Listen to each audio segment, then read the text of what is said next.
Lundberg is correct that it's commendable to make an effort to help those out who are in need, especially during the holidays. But the need for a food drive illustrates how difficult it is for Walmart employees, associates as they like to call them, to get by on its notoriously low pay.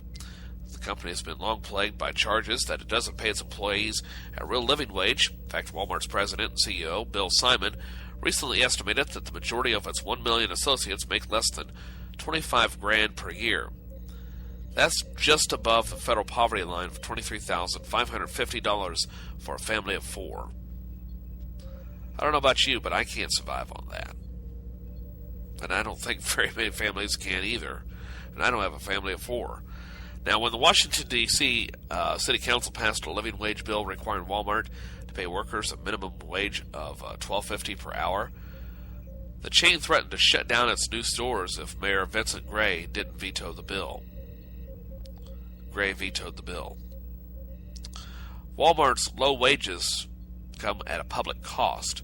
Because low-income workers still need housing and health care, taxpayers end up doling out millions in benefits to bridge the a gap faced by many of the store's retail workers. They have also led to strikes at Walmart stores from Seattle to Chicago to Los Angeles in recent weeks. Now, even if the canned food drive successfully gathers enough to help out the Canton store's low-income workers, many of them might not be able to have the food on Thanksgiving. That's because Walmart is one of a group of retailers that will open the stores for Black Friday sales beginning at 6 o'clock on Thanksgiving afternoon. Well, to me, that's another matter, okay? Because not everyone can have Thanksgiving on Thanksgiving Day. That would be like trying to have Christmas with all of your family at one time. It's just not going to happen. But, again, Walmart, shame on you for not paying your employees more money. You know, at least pay them at minimum wage, 12, well above minimum wage, so they don't have to do this. Because I'm sure it's not making them feel the greatest. I mean, they're grateful to have the food, but at the same time, they're also dependent on you. Now, it's up to individuals about how much they make, where they make their money, and so forth. But somebody's got to have the job at Walmart if Walmart wants to stay in business. And Walmart officials need to realize that.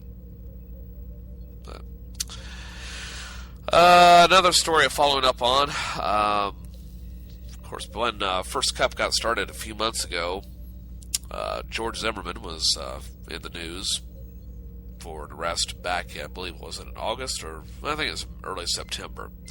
Well, he got arrested again yesterday, or at least over the weekend. Let's see. Yeah, it was yesterday. He was acquitted this summer of murdering teenager Trayvon-Martin, who was arrested in Florida after deputies responded to a disturbance call. Zimmerman, aged 30, was arrested by the Seminole County Sheriff's Office at around 1 o'clock yesterday afternoon. He was reportedly taken and booked in the John Polk Correctional Facility. Now, this is a preliminary story that I got yesterday, and I forgot to update it overnight, so bear with me if some of this information is outdated. But the Sheriff's Office said they'll be releasing the arrest report, 911 call, as soon as they are available. Pet peeve of mine, why do news agencies cling to these 911 calls? I admit they make for good copy and so forth, but after a while, I don't know, to me they're a cliche. It's like, so-and-so committed suicide, did he leave a note?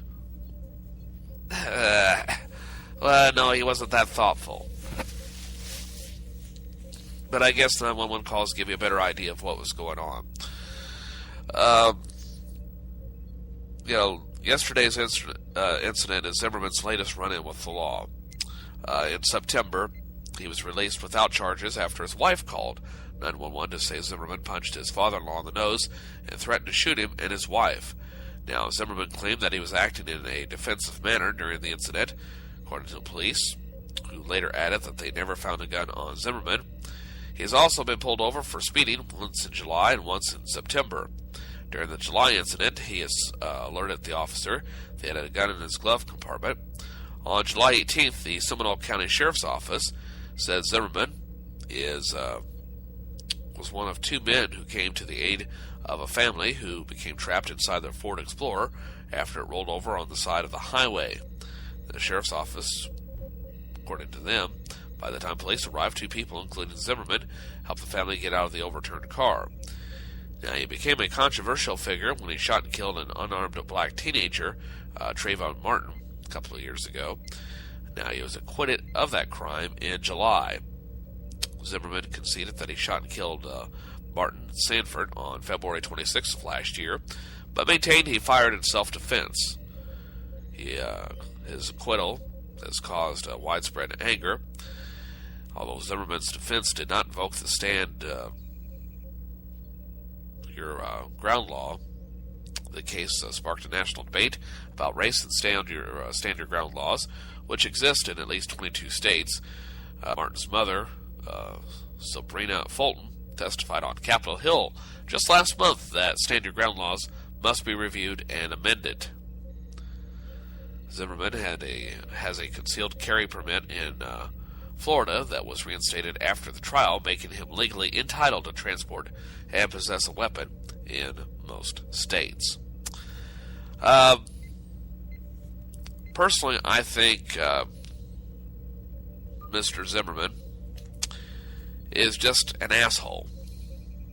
I imagine he has racist tendencies. Was the Trayvon-Martin case a racist thing?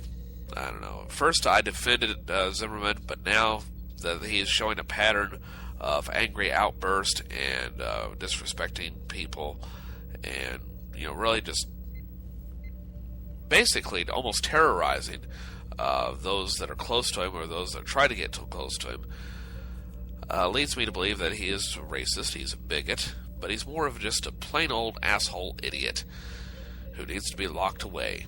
He needs to get control of his anger, because his anger clearly controls him. He's allowing it. Now, I'm saying this as someone who's had a history of anger issues. I've had my own. A lot of people may not know that. And it has caused a lot of unnecessary tension. And no doubt has contributed to some of my health problems. But in the long run, most of this anger doesn't mount up to a hill of beans. And Zimmerman, get some help, man. If it's offered to you in jail, get some help. But I don't have a whole lot of sympathy for him. All right, let's. One more thing I want to talk about on this segment, and I called it just a little over 24 hours ago when I first saw the ad. I think I mentioned it on yesterday's program. Seems like I did. About the new Kmart ad. Yeah, I did mention it yesterday. I do remember it now. About the Joe Boxer's ad. I saw it again a couple of times yesterday afternoon, by the way, on other channels. It's the new Kmart commercial that depicts a group of men in boxer shorts shaking their booty to a commonly sung Christmas carol that has some viewers' undies in a bunch. The 55-second ad, the one I saw was 30 seconds, has created an online maelstrom. When it was aired on national TV, the commercial dubbed Show Your Joe, I like that title, by the way, begins with a wide-angle shot of 6 men who appear to be dressed in tuxedos standing behind a curtain while ringing bells.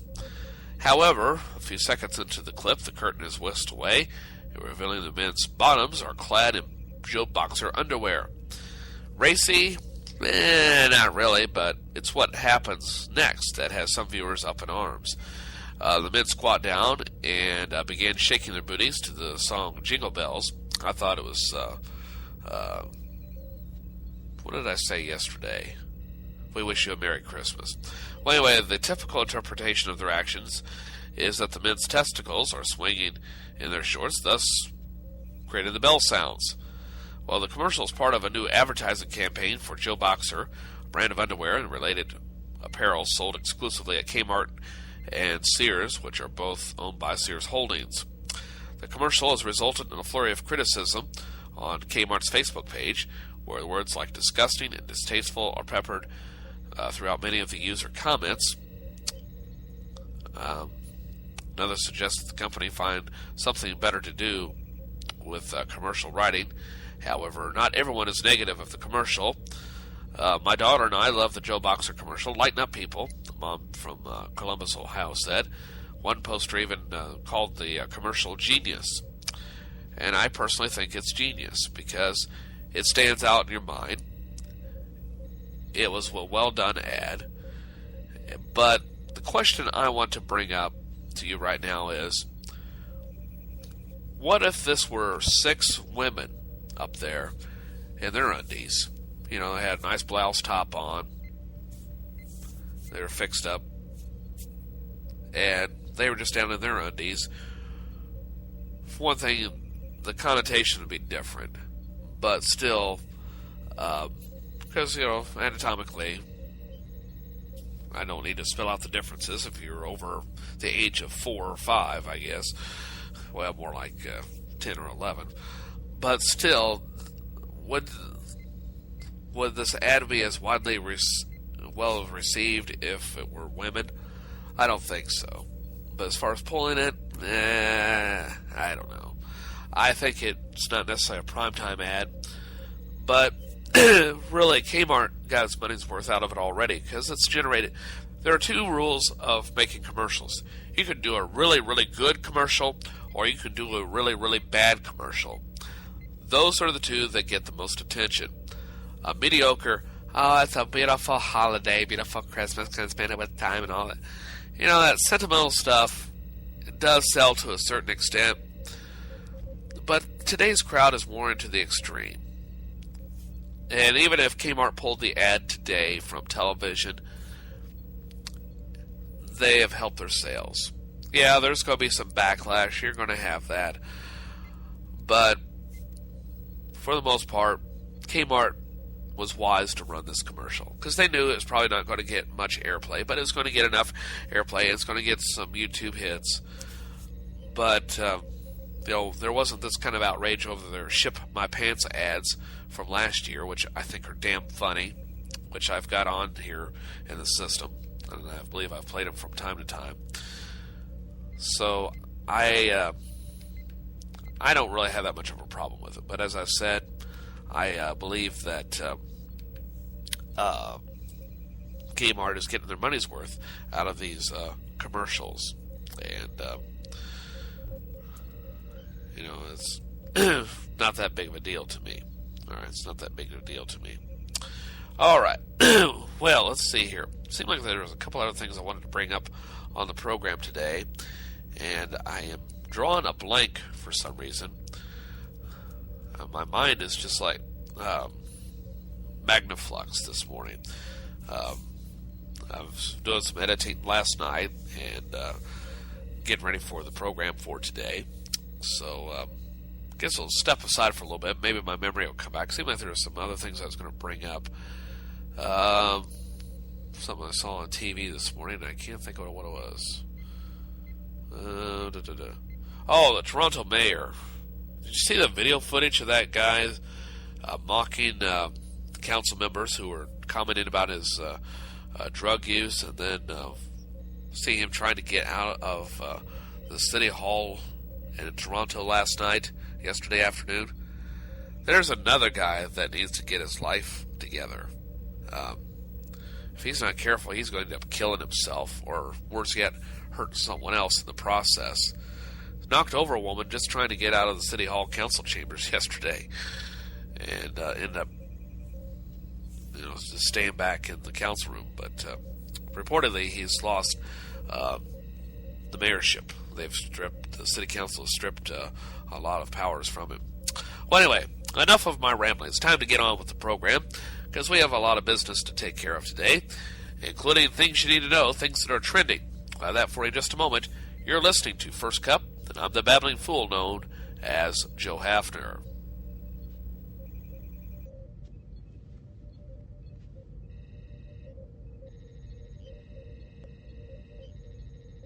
I just shipped my bed.